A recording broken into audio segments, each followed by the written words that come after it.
오늘 보실 말씀은 구약성경 388면에 사사기 15장 9절부터 20절 말씀까지를 제가 한 절 읽고 여러분들 한 절 읽고 교도감에 읽도록 하겠습니다.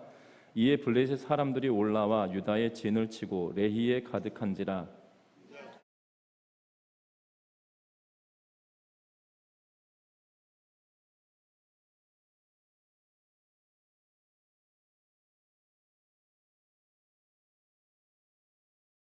유다 사람 3,000명이 에담 바위 틈에 내려가서 삼손에게 이르되 너는 블레셋 사람이 우리를 다스리는 줄을 알지 못하느냐? 내가 어찌하여 우리에게 이같이 행하였느냐 하니 삼손이 그들에게 이르되 그들이 내게 행한 대로 나도 그들에게 행하였노라 하니라.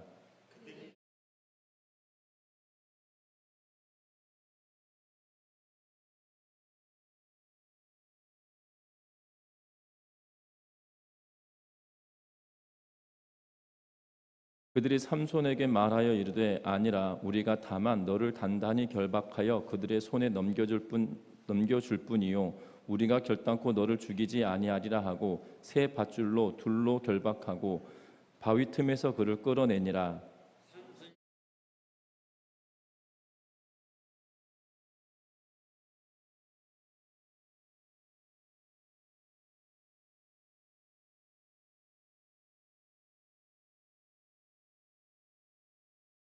삼손이 나귀의 새 턱뼈를 보고 손을 내밀어 집어들고 그것으로 1,000명을 죽이고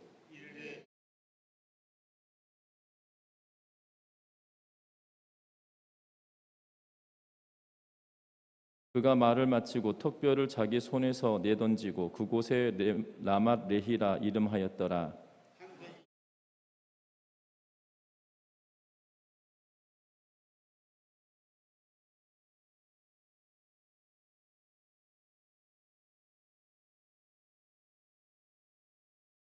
하나님이 레이에서 한 우묵한 곳을 터뜨리시니 거기서 물이 솟아 나오는지라. 삼손이 그것을 마시고 정신이 회복되어 소생하니 그러므로 그 샘 이름을 엔하골이라 불렀으며 그 샘이 오늘까지 레히에 있더라.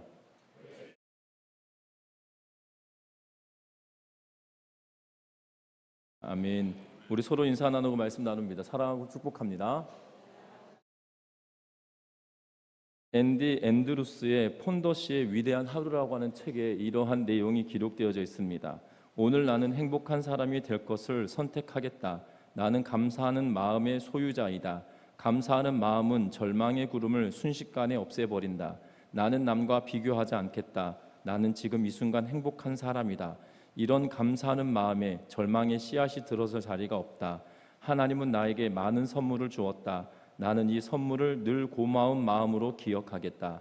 나는 내 시력, 내 청력, 내 호흡, 이 모든 것을 감사하게 받아들인다. 만약 내 인생에서 이것 이상의 축복이 찾아든다면 나는 그 풍성함의 기적에 깊은 감사를 드릴 것이다 라고 하면서 이 기록해 놓고 있는 것을 보게 됩니다.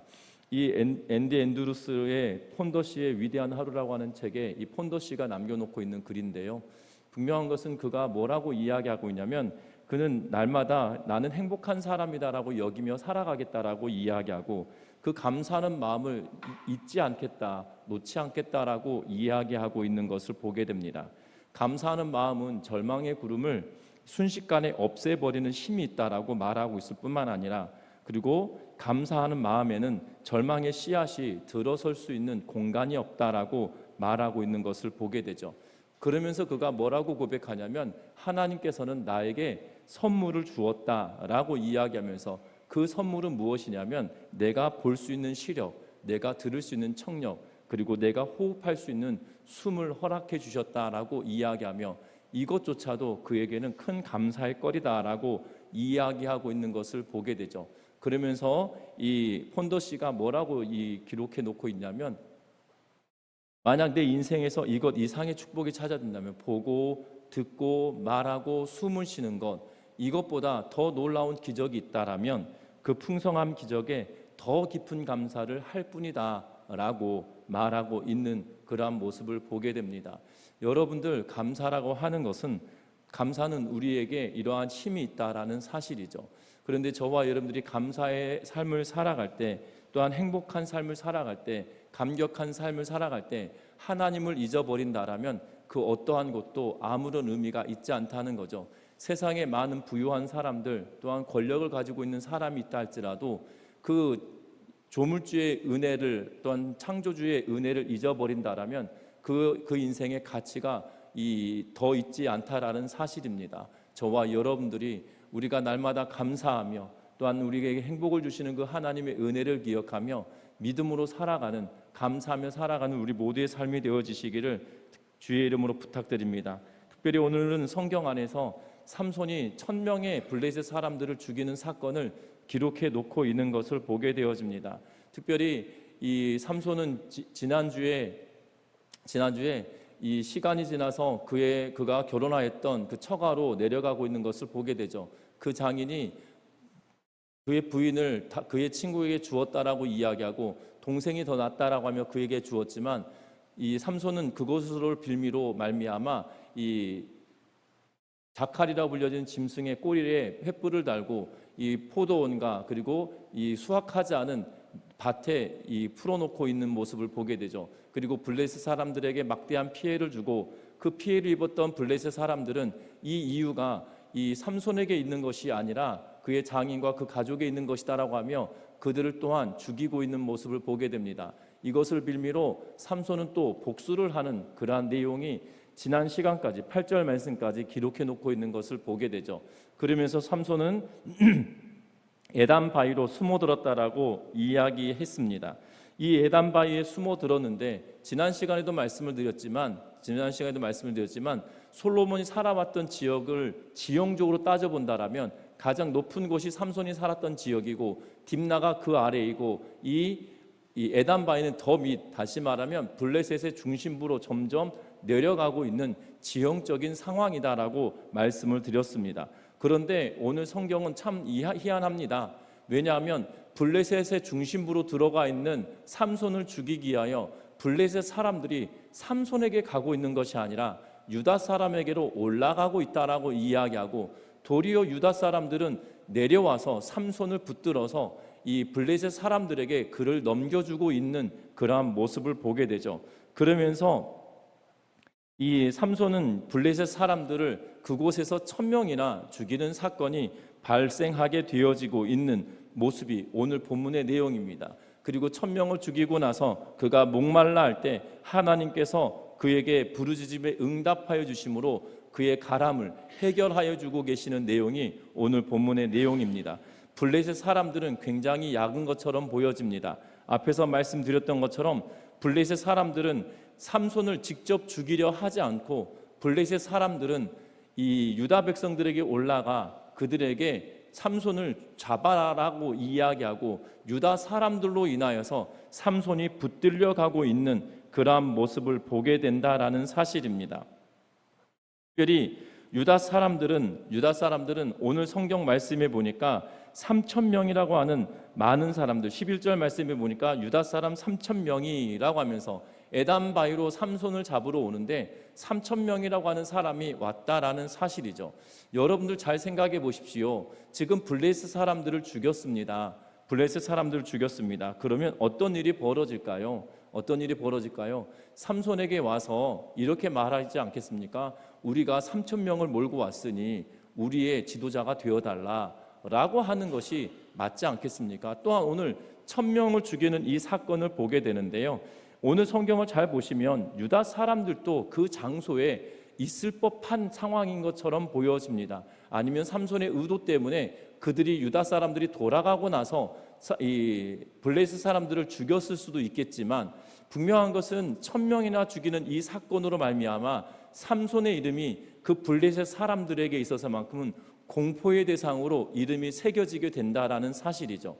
여러분도 그럴 것이 한 명이 1000명을 죽였다라면 여러분들 쉬운 일이겠습니까? 지금의 전쟁은 총이나 또한 대포나 미사일 이러한 것들로 사람들을 죽이기 때문에 1000명, 2000명 죽이는 일은 그렇게 어려운 일이 아닌 것처럼 보여집니다. 그런데 한 사람이 무기를 들지 않고 1000명을 죽였다라고 한다라면 어마어마한 사건 아니겠습니까? 지금도 한 사람이 1000명을 맨손으로 죽인다라면 그것은 아마 해외 토픽뿐만 아니라 전 세계적으로 기이한 일이다라고 하면서 나올 것입니다. 그러면서 아마 신면 일면기사 이럴 겁니다. 맨손으로 1000명을 죽인 그 희대의 살인마 뭐 이러면서 이 엄청나게 대단하게 이 방송을 하고 인터뷰를 하고 그 사람을 쫓아서 이 취재를 하고 경찰 검찰 할 것 없이 엄청나게 시끄러운 상황이 돌발하게 되어질 텐데요. 분명한 것은 이 일로 인하여서 블레셋의 삼손이라고 하는 이름이 각인되어지고 있는 그러한 모습을 보게 된다는 겁니다. 특별히 오늘 본문의 내용을 통해서 이 삼손을 통해서 블레셋 사람들이 두려워하고 있는 내용, 그리고 이스라엘 백성들의 참혹한 상황들을 보여주고 있는 내용들을 통해서 저와 여러분들이 말씀의 은혜가 되는 복된 시간 되시기를 주의 이름으로 부탁드립니다. 앞에서 말씀드렸던 것처럼 삼손은 내려가서 에담 바위 틈에 숨었다라고 말씀을 드렸습니다. 그런데 오늘 9절 말씀에 보니까 뭐라고 이야기하냐면 블레셋 사람들이 올라와 유다인의 진을 쳤다라고 말하고 있고, 11절에서는 유다 사람 3,000명이 에담 바위로 내려가서 삼손에게 이르렀다라고 이야기하고 있는 그러한 모습을 보게 되죠. 블레셋 사람들은 삼손을 직접 잡으려 하기보다 도리어 유다 사람들을 자극하여서 유다 사람들이 삼손을 잡으러 내려가게 만들고 있는 그러한 모습을 보게 됩니다. 이 성경은 이 사사기 저자는 이 블레셋 사람들을 이 하나님을 대적하는 자들의 편에 세우며 마치 사단의 앞잡이인 것처럼 비춰지고 있는 그러한 모습을 보게 되죠. 사단과 마귀의 세력들은 바로 하나님의 백성들을 분열시키며 나누는 그러한 일들을 하고 있는 것을 보게 되어집니다. 여러분들 지금 유다 백성들에게 가서 그들을 위협하며 삼손을 잡아내다라고 이야기하며 이스라엘 백성들 사이에 분쟁과 분열을 조장하고 있는 그러한 모습을 보게 된다는 겁니다. 이러한 전략 앞에 유다 사람들은 무너지고, 또한 삼손은 도리어 내가 어찌 유다 사람들과 싸울 수 있겠는가라고 하며 순순히 그의 몸을 내어주고 있는 것을 보게 되죠. 당신들이 나를 죽이려 하는가 아니면 잡으려 하는가 라고 물으면서 단순히 유다 사람들은 당신을 결박하고 넘겨주려 한다라는 말에 그가 순순히 붙들려 가고 있는 모습을 보게 된다는 사실입니다. 사단의 하순이 되어서 지금 유다 백성들이 이 블레셋의 하순이 되어서 유다 백성들이 삼손을 붙들고 있는데요. 여러분들, 이것이 단순히 삼손만의 일은 아니다라는 사실입니다. 고린도전서 3장 3절에 뭐라고 성경은 기록하고 있냐면, 너희는 아직도 육신에 속한 자로다. 너희 가운데 시기와 분쟁이 있으니 어찌 육신에 속하여 사람을 따라 행함이 아니리요 라고 하면서 고린도 교회 성도들에게도 동일하게 지금 시기와 분쟁으로 인하여서 지금 너희가 육신에 속한 자, 다시 말하면 사단의 꼬임에 빠졌다라고 하며 지금 바울은 고린도 교회 성도들을 질타하고 있는 모습을 보게 됩니다. 비단 삼손에게만이 아니라 우리의 삶 속에서도, 우리의 신앙의 여정에서도 이러한 일들이 이루어질 수 있다라는 사실이죠. 사단은 그리스도인들 안에서 분쟁과 시기를 일삼도록 만들고 있는 그러한 모습을 보게 된다는 겁니다. 그런데 저와 여러분들 잘 보시면 삼손은 이 사단의 계계에 빠지지 않고 도리어 삼손은 그를 붙들려고 하는 유다 백성들에게 그가 이 분노를 일으키지 않고 오히려 그가 유다 백성들과 싸우려 하지 않고 순순히 나가고 있는 모습을 보게 된다는 겁니다. 분명한 것은 교회 공동체 안에도 시기와 분쟁으로 인하여 사단이 우리들 마음을 휘저어 놓을 때도 있다라는 사실이죠.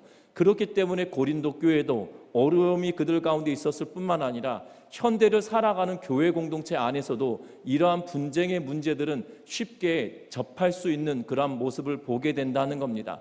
그럼에도 불구하고 우리는 어떻게 대처해야 되겠습니까? 삼손과 같이 오늘 성경의 말씀에 보면 삼손과 같이 깨어있는 자들은 선택을 해야 하는데 어떤 선택을 하느냐?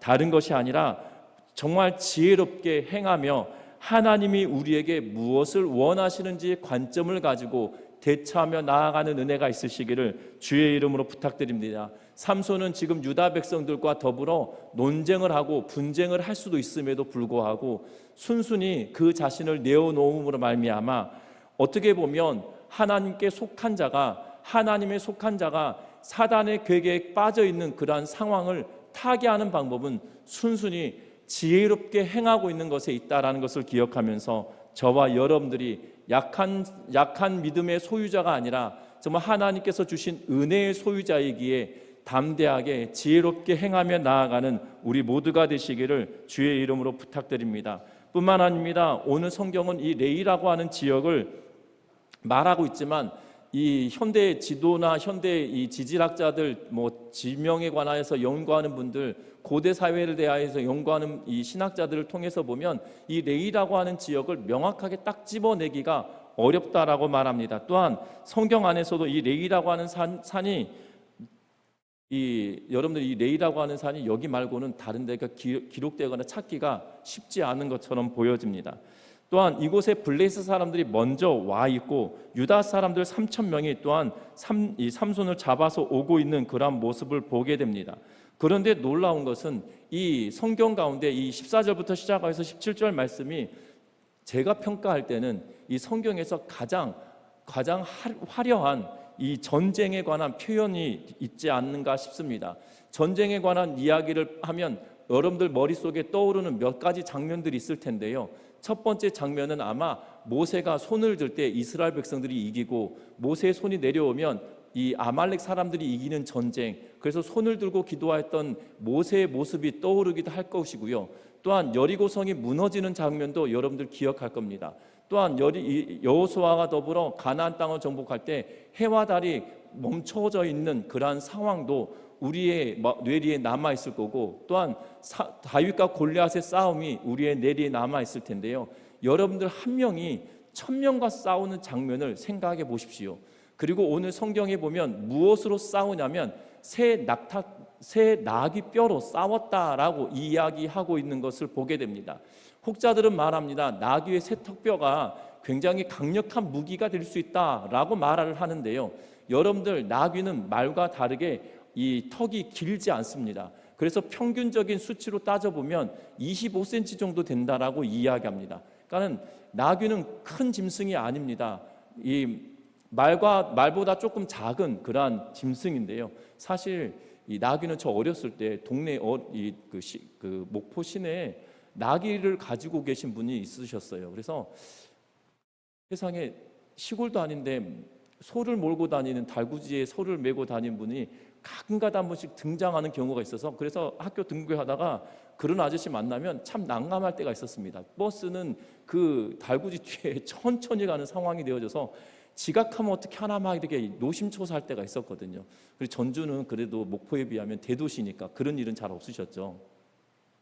그런 일이 없었던 걸로 보여집니다. 하여튼 그런 일이 있었습니다. 그런데 나귀를 보았는데요. 그때 어렸을 때 보았기 때문에 나귀가 굉장히 크게 느껴졌는데, 이 설교를 준비하면서 나귀에 관한 자료들을 찾아보면 나귀가 그렇게 크지 않습니다. 많이 커야 어깨 높이가 어느 정도 되냐면 160cm 정도 된다고 합니다. 그런데 160cm 정도 되는데요. 평균적으로 나귀의 턱뼈는 25cm 정도 된다는 거예요. 그것을 쥐고 휘두른다라면 남은 부위는 15cm에서 길어야 20cm 정도밖에 되지 않는 그렇게 대단한 무기가 되지 않습니다. 그런데 새 턱뼈라고 이야기하기 때문에 바짝 말라서 강력한 이 도구가 되었다라면 좋겠으나 막 죽은 지 얼마 되지 않은 나귀인 걸로 보여진다라는 거죠. 그래서 그것이 굉장히 강력하다라고 말하기는 쉽지 않다라는 사실입니다. 그런데 그것 가지고 1,000명을 죽였다라는 사실이에요. 그래서 오늘 성경 말씀 보면 15절부터 시작해서 17절 이 세 구절에 이 나귀 턱뼈라고 하는 것을 지칭하는 단어가 5번에 걸쳐서 이야기하고 있는 것을 보게 됩니다. 지금 사사기 저자는 이 나귀 턱뼈에 대해서 관심을 두고 있고 이 나귀 턱뼈로 1,000명을 죽였다라고 이야기하고 있다는 거죠. 다시 말하면 나귀 턱뼈가 대단한 능력을 가지고 있거나 강력한 무기가 있기 때문이 아니라는 거예요. 블레셋 사람들은 철기 문화를 바탕으로 세워진 나라이고 철기 무기를 가지고 있는 사람들이에요. 여러분들 철기 무기가 셀까요? 아니면 낙타뼈가 셀까요? 나귀뼈가 셀까요? 예, 느낌이 안 오십니까? 예, 여러분들 쉽게 말하면 이 닭 잡는 데 가거나 여러분들 이 소를 잡는 곳에 가면 소뼈를 뭘로 깨십니까? 이 소목을 뭘로 베어내시던가요?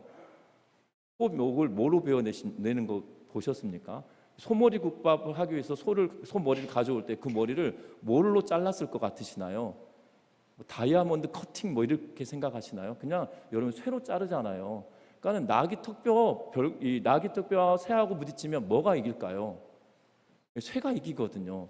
그런데 1000명의 사람들이 쇠로 만든 무기를 가지고 있는데요, 나귀 턱뼈 가지고 있는 한 사람을 이겨내지 못해요.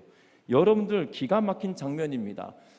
여러분들이 기가 막힌 장면을 보게 되는데, 여러분들이 나귀 턱뼈에 관심을 두고 있는 이유가 있겠죠. 이 사사기 저자는 나귀 턱뼈 별것 아니다, 그런데 나귀 턱뼈를 가지고 싸우게 하셨던 하나님은 능력의 하나님이라는 사실을 지금 사사기 저자는 강조하고 또 강조하고 있다라는 사실이에요.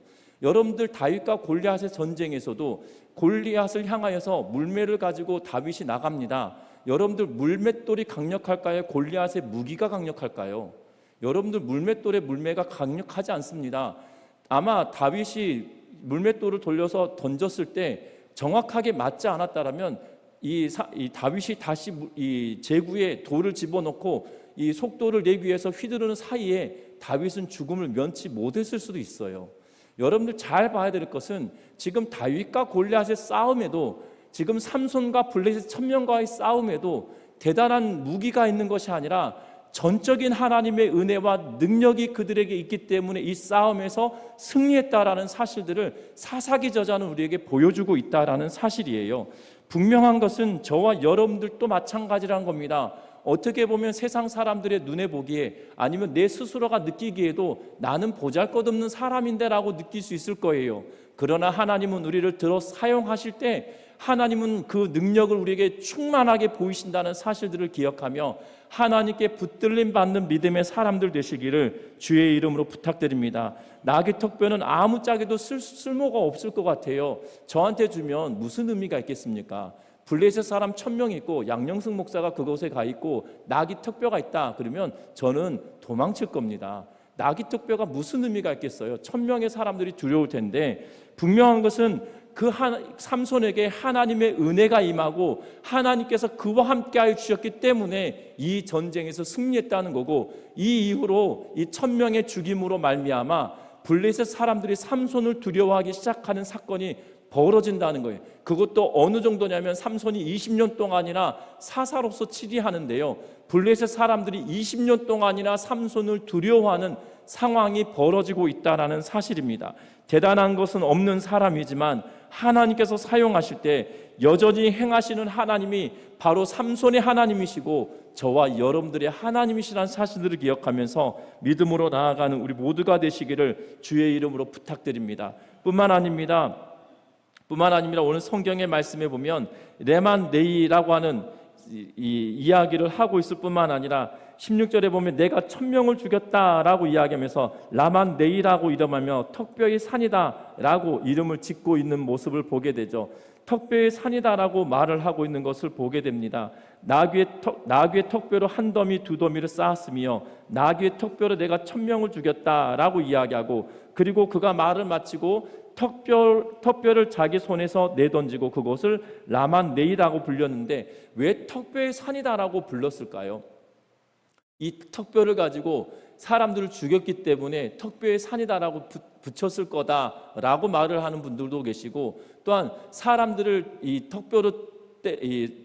나귀 턱뼈를 사람들 쳤을 때 그들의 턱이 남아나지 않아서 쌓여져 있는 상황일 것이다라고 이야기하는 분들도 계시는데, 어찌되었던지 간에 지금 삼손은 노래하며 말하고 있다라는 사실이죠. 하나님의 전적인 능력이었고 함께 하심이었다라고 말하고 있는 것을 보게 됩니다.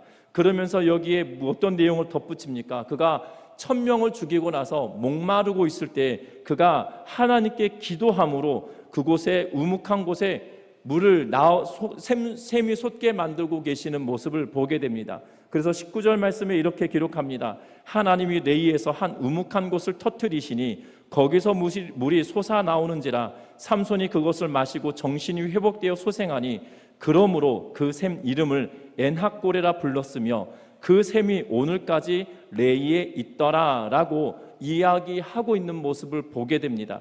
하나님께서 목마르다 하며 부르짖는 그에게 응답하시며 엔학고레 부르짖는 자의 샘이다라고 하며 그 샘을 허락하여 주고 계시는 모습을 보게 되죠.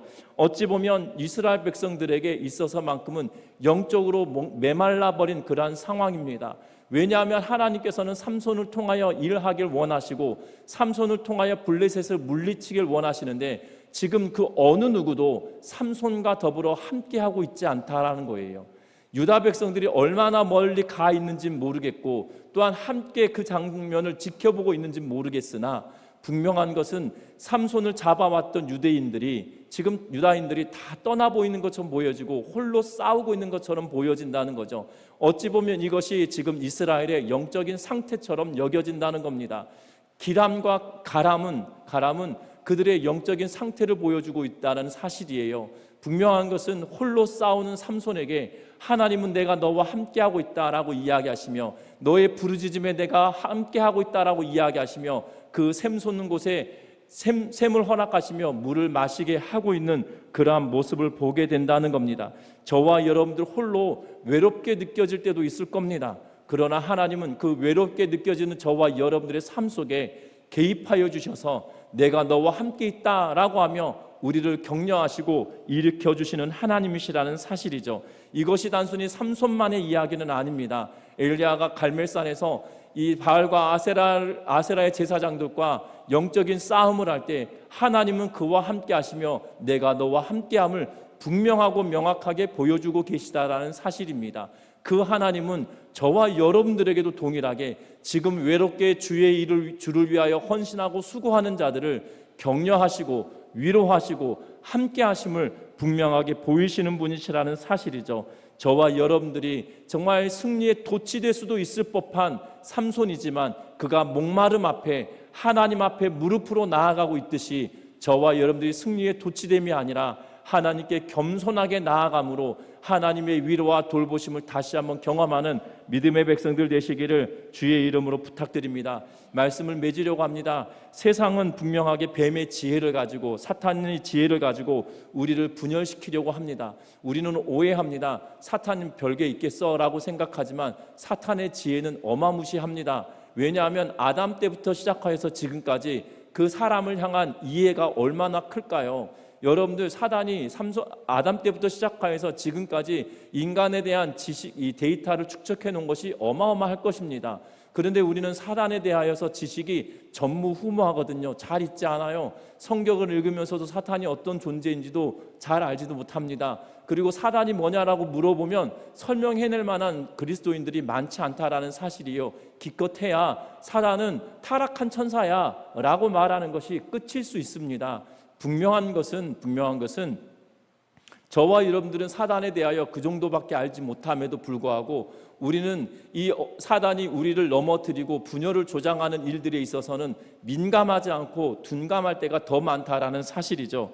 분명한 것은 우리를 분열시키려 하는 그 사단의 계계에 우리가 휩쓸리는 것이 아니라 삼손과 같이 지혜롭게 나아가는 믿음의 백성들 되시기를 주의 이름으로 부탁드립니다. 뿐만 아니라 아무리 낙타턱뼈와 같은 보잘것없는 것이다 할지라도 하나님의 손에 붙들려 있을 때 놀라운 능력을 행하듯이 저와 여러분들이 보잘것없어 보인다 할지라도 하나님이 나를 통하여 일하실 거다라는 확신을 가지고 믿음으로 담대하게 나아가는 은혜가 있으시기를 주의 이름으로 부탁드립니다. 믿음은 우리에게 있어서만큼 강력한 무기가 되어진다라는 사실이에요.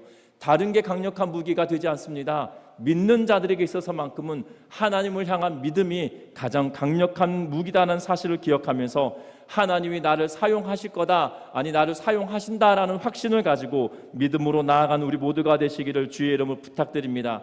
뿐만 아니라 삼손은 지금 승리에 취해서 노래를 불렀으나 그의 목마름 앞에 하나님께 부르짖고 있는 그런 모습을 보게 되죠. 승리에 취해서 축배와 축제의 시간을 보내는 것이 아니라 하나님께 겸비하며 믿음으로 나아가 무릎을 꿇고 주 앞에 나아가는 믿음의 백성들 되시기를 주의 이름으로 부탁드립니다. 그리할 때와 비로소 하나님께서 우리를 통하여 일하실 때 우리가 넘어지고 쓰러짐이 아니라 우리를 통하여 다시 한번 일하실 그 하나님을 기대할 수 있다는 것을 기억하면서 날마다 은혜 가운데, 날마다 하나님의 사랑 가운데, 하나님의 돌보심 가운데 믿음으로 나아가는 우리 모두가 되시기를 주의 이름으로 부탁드립니다. 이 시간 찬양하시겠습니다.